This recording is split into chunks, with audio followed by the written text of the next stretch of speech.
Hey guys! I can admit the topic of porosity is confusing. Even after you test your hair, a lot of you are still not sure where you stand. Are you high in porosity, low in porosity, or somewhere in the middle? I really want you to know your hair's porosity because porosity is a huge part of understanding your complete hair type. So if you're uncomfortable with the strand test, the float test, or the dry test, which you can find in this video, there are other ways to tell what porosity your hair is, because hair that's high in porosity behaves differently than hair that's low in porosity. In this video, I figured I'll try to help by going over specific characteristics of hair that's high in porosity. Then I'll try to give you some tips on how to temporarily lower it. In the next video, I'll do the same thing for hair that's low in porosity. So if you're putting in a lot of effort and you're noticing your hair is still not flourishing, I promise these two videos are going to be helpful. I want to make sure we're all on the same page because we tend to talk about porosity like it's a one-size-fits-all type of thing. You can either just be low, just medium, or just high. But in reality, it's more of a range. Your hair may not fit all these characteristics I'm about to go over, so try not to overthink this. As I mentioned earlier, hair that's on the low end has completely different characteristics than hair that's on the high end. So if you fit most of or even some of these characteristics, it's safe to assume that you're somewhere within the high porosity range. Any hair type can be high in porosity. It doesn't matter what your curl pattern, texture, or density is. But most people with high porosity hair tend to have thinner individual hair strands because they don't have as many cuticle layers, or they have thinner cuticle layers than someone with low porosity hair does. Cuticles are your hair's outermost layer. They're tight overlapping scales that serve as a defensive shield to prevent damage to the inner part of your hair. They also have an important job of controlling how much and how fast water enters and leaves your hair. You'll notice that after wetting your hair, it quickly gets completely dry in a matter of minutes. That's because your high porosity hair has thinner, missing, or lifted cuticle layers that can't block water from escaping, so water evaporates from your hair fast. You may also notice that your hair forms intense and complicated tangles easily. That's because lifted or missing cuticle layers creates uneven and rough surfaces throughout your hair.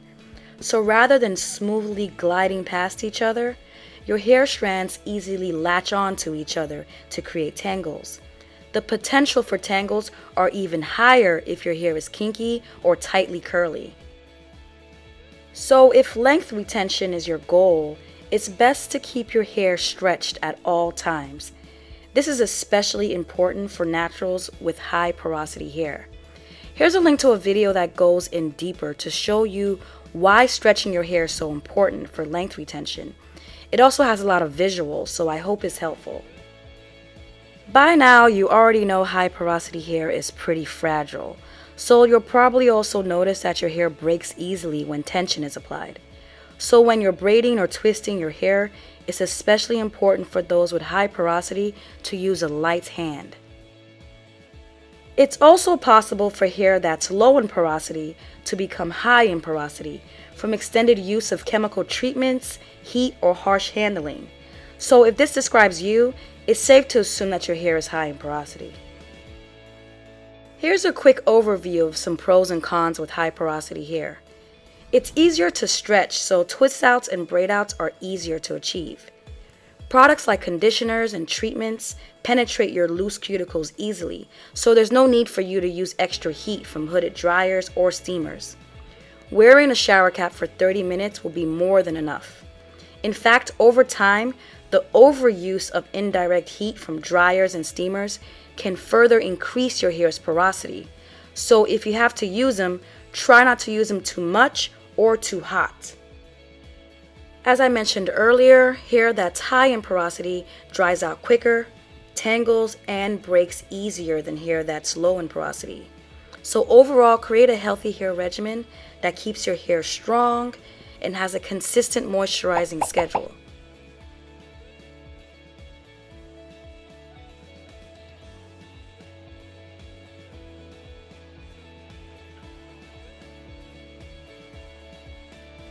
Protein is your friend. You should try different kinds to see which one your hair prefers. But the real protein treatment is ideal because it has two main benefits. It patches up lifted and damaged areas along your hair strands, and it also conditions and softens your hair. It's just one of those products that you have to try to see what I'm talking about. You can also try doing rice water rinses. Rice water is about 16% protein, so it helps patch up weak and damaged areas along your hair's cuticles. Here's a video on how to make and use rice water. Also, the pH level of the products you use is very important. Products with an alkaline pH will further lift your already weak cuticles, and products that are acidic help close your cuticles.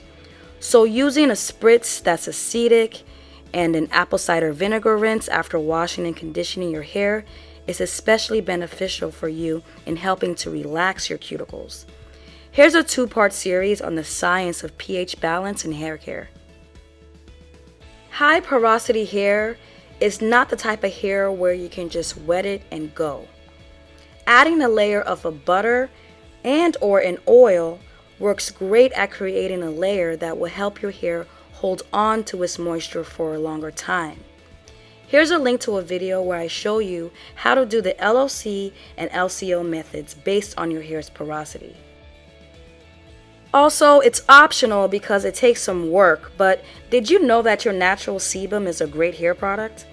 If you achieve full coverage, it'll do a phenomenal job at keeping your cuticles flat and creating a smoother surface.